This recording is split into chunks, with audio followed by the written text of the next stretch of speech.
ndifuna uthetha eli thuba. Kutheni ndingaliceli?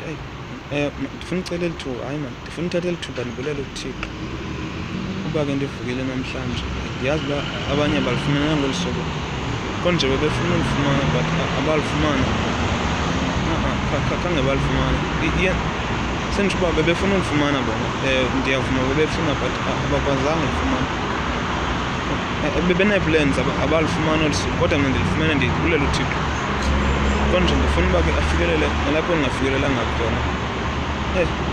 Konje uzofikelela njani mna kodwa andimxeleli noba xa eseyifikile ndoba sathini mna uba ke kodwa uzawufikelela madoda.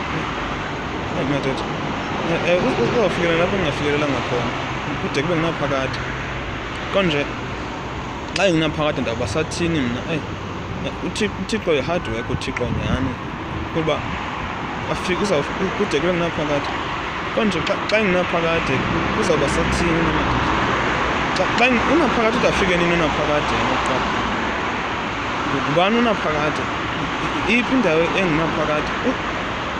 Konje kude kube ngunaphakade. Madoda ufuna ukuthini mna kanini?